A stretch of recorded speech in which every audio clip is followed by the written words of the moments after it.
JJP के कई नेताओं ने बीजेपी का दामन थाम लिया है। जेजेपी के सैकड़ों कार्यकर्ताओं ने बीजेपी ज्वाइन की है।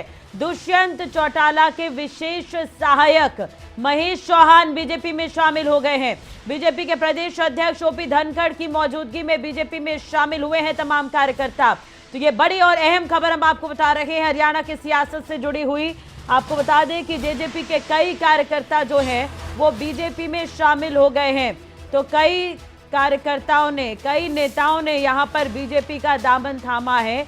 जेजेपी के सैकड़ों कार्यकर्ता बीजेपी में शामिल हुए हैं। दुष्यंत चौटाला के विशेष सहायक भी बीजेपी में शामिल हो गए हैं। तो ये बड़ी खबर हम आपको बता रहे हैं इस वक्त की। और तस्वीर भी आप देख सकते हैं, प्रदेश अध्यक्ष ओपी धनखड़ इस दौरान मौजूद रहे और जेजेपी के सैकड़ों कार्यकर्ताओं को उन्होंने बीजेपी ज्वाइन करवाई है। ये तस्वीर भी हम आपको दिखा रहे हैं जहां पर सैकड़ों कार्यकर्ताओं ने बीजेपी का दामन थामा है। इसके अलावा दुष्यंत चौटाला के जो सहयोगी है, विशेष सहायक है, उन्होंने भी बीजेपी का दामन थाम लिया है। जेजेपी के कई नेताओं ने बीजेपी का दामन थामा है। ये बहुत बड़ी और अहम खबर हम आपको बता रहे हैं इस वक्त की।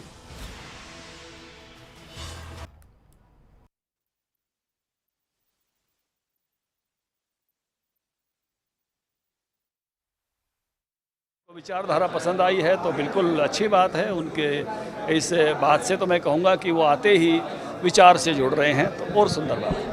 धन्यवाद। देखिए, आपने सुना जो कि तो बीजेपी के प्रदेश अध्यक्ष ओपी धनखड़ को आप सुन रहे थे, जिसमें उन्होंने ये कहा है कि विचारधारा से प्रभावित होकर अगर बीजेपी में शामिल हो रहे हैं तो ये अच्छी बात है। सैकड़ों कार्यकर्ता जिन्होंने अब बीजेपी ज्वाइन कर ली है जेजेपी के। इसके अलावा दुष्यंत चौटाला के जो विशेष सहायक हैं उन्होंने भी बीजेपी ज्वाइन की है। महेश चौहान ने इस वक्त क्या कुछ कहा है बीजेपी ज्वाइन करने के बाद, आपको वो भी सुनवाते हैं। मैंने बता दिया था, बीजेपी की नीतियों से प्रभावित होकर, श्री नरेंद्र मोदी जी की नीतियों से, मैंने राष्ट्रवाद की वजह से और राष्ट्रीय पार्टी ज्वाइन करी है। मनोहर लाल खट्टर जी का जो शासन है उससे खुश होके और धनखड़ जी के जो पार्टी के प्रदेश अध्यक्ष हैं उनकी कार्यशैली से प्रभावित होकर आज मैंने बीजेपी पार्टी ज्वाइन करी है। आखिर क्या घुटन महसूस हो रही थी आपको? मेरे को कोई घुटन महसूस नहीं होती, केवल मैंने बीजेपी की नीतियों से और पार्टी की, पहले हमने क्षेत्रीय दल में काम करे, आज हम राष्ट्रीय पार्टी में काम करेंगे। मेरे को कोई घुटन महसूस नहीं थी, ना मेरे साथियों को थी। काफी पुराना नाता रहा है आपका जेजेपी? पारिवारिक नाता रहा है डॉक्टर अजय सिंह चौटाला से। मैं 26 साल से उनके साथ पारिवारिक संबंध रहे मेरे, लेकिन आज मैं भरे मन से मैंने बीजेपी पार्टी, जेजेपी पार्टी को छोड़ा और बीजेपी पार्टी ज्वाइन करी है। नहीं, कोई दुख नहीं है मेरे को, मैं यहाँ भी काम करूँगा। विशेष सहायक के तौर पर आप काम कर रहे थे, ऐसा क्या कहानी आपने बीच में हुई कि आपने बीजेपी को ज्वाइन किया? मैंने ऐसा कोई वो नहीं था, ना मेरे को कोई जिम्मेवारी दे रखी थी, केवल मेरे को पद दे रखा था विशेष सहायक का। और मैं वहाँ भी जो ड्यूटियाँ लगाई मेरी, जहाँ भी डॉक्टर अजय सिंह चौटाला ने, दुष्यंत भाई ने लगाई, मैंने मन से काम करे। वहाँ आज करीब आपके सामने 250 के आसपास कार्यकर्ता होंगे। तो महेश चौहान को आप सुन रहे थे, पहले विशेष सहायक थे दुष्यंत चौटाला के, अब बीजेपी में नेता हो गए हैं। ज्यादा जानकारी और अपडेट के लिए बात करेंगे, संवाददाता गुलशन हमारे साथ जुड़े हुए हैं इसी खबर पर लाइव। गुलशन, एक तरह से देखा जाए तो महेश चौहान को भी हम सुन रहे थे, उनका कहना है कि लगभग 250 से ज्यादा कार्यकर्ता है जो अब बीजेपी में शामिल हो गए हैं। तो क्या कुछ कारण बता रहे हैं कार्यकर्ता और जेजेपी के नेता कि वो बीजेपी में शामिल हो गए, और जेजेपी की तरफ से कोई रिएक्शन अब तक?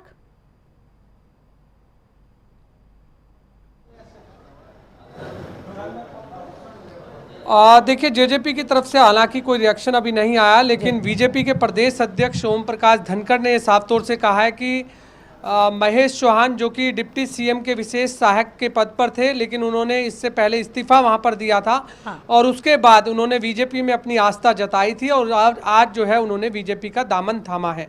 तो उससे बीजेपी पार्टी को जो है मजबूती मिलेगी और अब वो जो बीजेपी की नीतियां हैं उन पर वो काम करेंगे।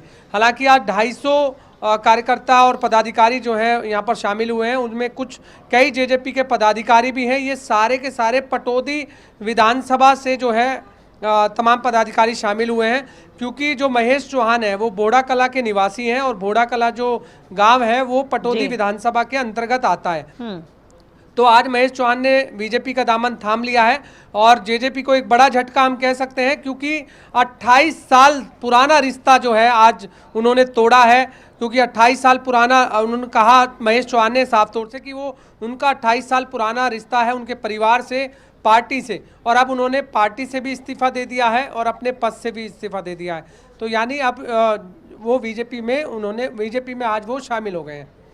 चलिए, अजय चौटाला के काफी नजदीकी माने जाते रहे हैं। दूसरी तरफ जब इन्होंने इस्तीफा दिया था तब भी उनसे यह सवाल किया गया था, तब उन्होंने कहा था कि कई कार्यकर्ता ऐसे हैं जिनकी उपेक्षा पार्टी में की जा रही है।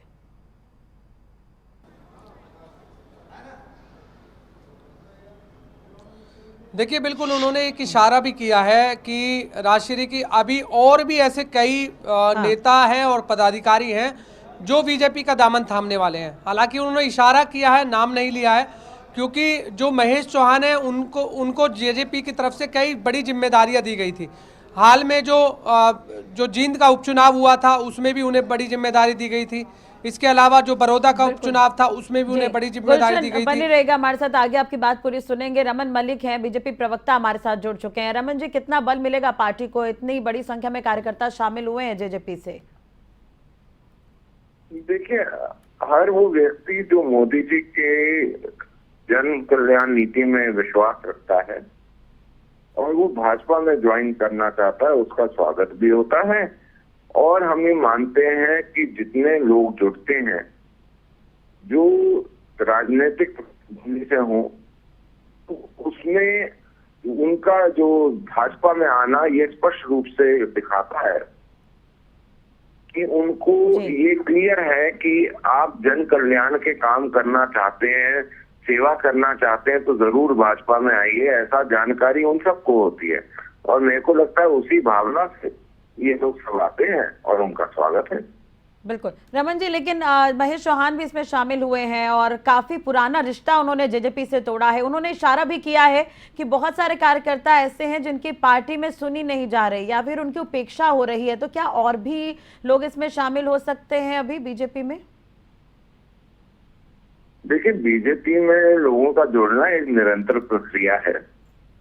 कांग्रेस के अंदर एक निरंतर प्रक्रिया है कि नेता जाते हैं, वैसे ही भाजपा के अंदर निरंतर प्रक्रिया है कि लोग आते हैं और को समर्पित करके काम करने के लिए जो आना चाहे हम उसका स्वागत करते हैं। हम किसी को जबरदस्ती नहीं लाते, लेकिन स्वेच्छा से जब कोई आता है तो वो जन कल्याण के लिए और देश के निर्माण के लिए अगर आता है तो उसको स्वागत करना चाहिए। जी चले, लेकिन जो हरियाणा की राजनीतिक परिदृश्य को अगर हम देखें तो इन सब एक्टिविटी से क्या बीजेपी और जेजेपी के संबंधों में कोई फर्क पड़ेगा रमन जी? नहीं, मेरे को ऐसा नहीं लगता कि कोई फर्क पड़ेगा, क्योंकि कभी कभी जेजेपी वाले भी कुछ अनाउंसमेंट करते हैं। तो राजनीति के अंदर अगर कोई व्यक्ति अपना मन बदलता है, मत बदलता है, तो फिर उस मत का सम्मान होना चाहिए, क्योंकि राजनीति हमारे देश में जो है वो लोकतंत्र की राजनीति है और आप किसको चूज करते हैं ये आपका स्वतंत्र अधिकार है। और अगर आपको कहीं पे अपने आप को आप ये समझते हैं कि आपको वहां पे अब नहीं रहना चाहिए और आप कहीं और जाते हैं, तो उसमें कोई ईगो इशू नहीं होनी चाहिए। चलिए ठीक है, रमन जी बने रहेगा हमारे साथ। अजय गुलिया जी हैं, जेजेपी प्रवक्ता, हमारे साथ जुड़े हुए हैं। अजय जी, स्वागत है आपका। इतनी बड़ी संख्या में कार्यकर्ता और महेश चौहान खुद बीजेपी में शामिल हो गए हैं, तो इससे क्या जेजेपी के लिए झटका माने? क्या पार्टी को इससे कोई फर्क पड़ेगा? नहीं, देखिए, जैसा कि सब जानते हैं कि लोकतंत्र के अंदर सबको अपना मत रखने का या अपना राजनीतिक दल चुनने का अधिकार होता है। और उससे पहले मैं स्थिति स्पष्ट कर दूं कि जिस प्रकार की कार्यशैली उनकी रही और पार्टी ने उनके ऊपर पूर्व में ही कार्रवाई करके उनको हटाने के लिए पार्टी अपना मन बना चुकी थी, वो इस बात को समझ करके वो समझ गए थे कि देखिए, जननायक जनता पार्टी के अंदर एक आम कार्यकर्ता से लेकर के कोई कितना भी बड़ा पदाधिकारी हो, सबको समान दृष्टि से देखा जाता है, सबको बराबर का सम्मान मिलता है। लेकिन कुछ लोग- विशेष सचिव तो कह रहे हैं कि वहां पर उपेक्षा हो रही थी और उनके साथ 250 की संख्या में कार्यकर्ता बीजेपी में शामिल हुए हैं। अजय जी, नहीं देखिए, ये तो कहने को संख्या कोई कितनी भी बता सकता है, लेकिन जब देखा गया, वो लोग गए या उन्होंने प्रेस कॉन्फ्रेंस करी, तो उनके साथ 4-5 कुछ लोग थे जो अपना परिचय दे पाए थे।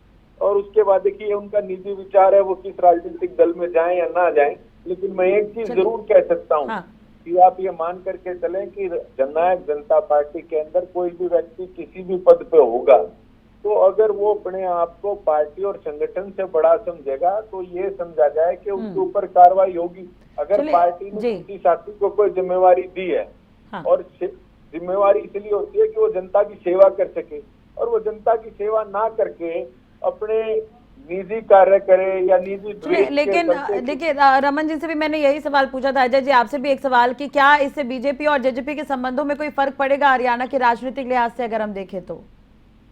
नहीं, मुझे लगता नहीं है, क्योंकि लोकतंत्र के अंदर सबको अपना दल, अपना मत देने का, अपना दल चुनने का अधिकार होता है। अगर उन्होंने ये सोच करके वो भारतीय जनता पार्टी में गए हैं तो ये उनकी अपनी सोच हो सकती है। लेकिन मैं एक चीज जरूर कहना चाहता हूँ आपके बड़े टीवी चैनल के माध्यम से कि जननायक जनता पार्टी का कोई भी बड़ा पदाधिकारी या कोई भी कार्यकर्ता ये न सोचे कि वो पार्टी संगठन के लोगों की या हरियाणा के हितों को दरकिनार करके पार्टी में बना रह सकता है या वो अपनी मनमानी चला सकता है। यहाँ तो वही लोग काम करेंगे, वही लोग चलेंगे जो पार्टी संगठन की सेवा करेंगे, हरियाणा प्रदेश की सेवा करेंगे, हरियाणा प्रदेश के लोगों की सेवा करेंगे।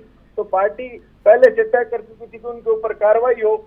चलिए, लेकिन अब तो उन्होंने बीजेपी ज्वाइन कर ली है। अब हरियाणा में आपको भी पता है कि दोनों की मिलीजुली सरकार है। अब आने वाला वक्त ही बताएगा किसको कितना नुकसान, किसको कितना फायदा। खैर अजय जी, बहुत बहुत शुक्रिया जुड़ने के लिए, बातचीत करने के लिए। रमन जी, आपका भी बहुत बहुत शुक्रिया जुड़ने के लिए, बातचीत करने के लिए। गुलशन भी हमारे साथ जुड़े थे, तमाम जानकारी दे रहे थे। गुलशन, आपका भी बहुत बहुत धन्यवाद।